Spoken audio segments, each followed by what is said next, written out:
Trump just pissed off richest man in America with a big humiliating boot in the behind.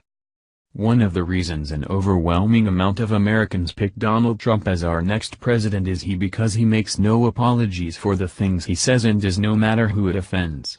After 8 years of lame duck leadership, it's refreshing to have a powerhouse in the White House, and incredibly satisfying when he pisses off rich people who have gotten a little too comfortable and think they have all the control and don't like the fact that Trump is in charge now.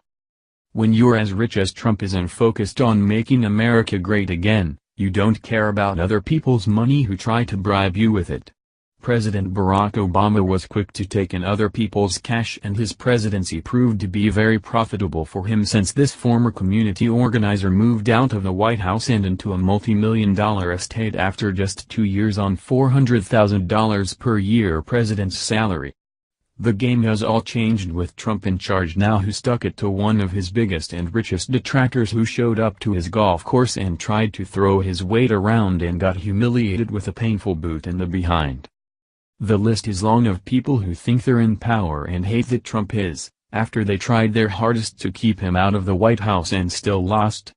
Despite their best efforts and wads of cash to detract him from his goal, he won anyway and is laughing every day that he's still their president, especially now that he just got the opportunity to stick it to 2 men who led the charge against him, when they decided to spend the afternoon at Trump's private golf course in West Palm Beach, Florida, which has also been affectionately dubbed the Winter White House. Heading off the effort to prevent Trump from becoming president was the billionaire Koch brothers, who love amnesty and are big supporters of free trade, 2 things Trump is avidly against. Charles and David Koch opposed Trump during the Republican primary season and refused to help him during the general election, as Breitbart reports, and they happened to have a close friendship with Harry Hurt III, who wrote a slanderous book about Trump in 1993 that brimmed with disgusting rape accusations about the wealthy businessman who is now the President of the United States.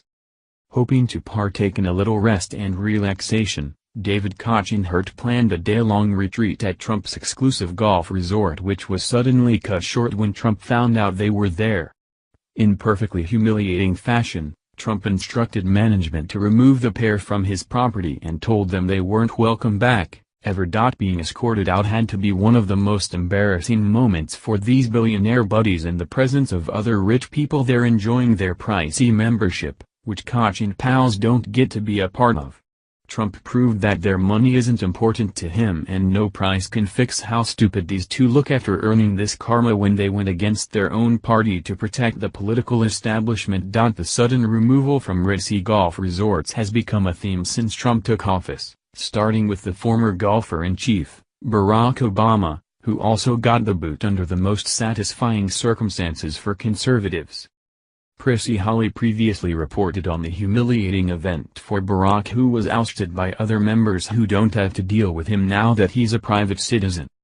Throughout his presidency, the Rockville Woodmont Country Club has given Obama a membership at their prestigious club free of charge, waiving the insane $80,000 initiation fee and yearly membership dues of almost $10,000. But after Obama's recent disgusting treatment towards Israel with his backing of the United Nations plan to give Israeli land to Palestinian terrorists, many Jewish members are raising absolute hell, demanding that Obama be thrown the hell out of their club on his ear.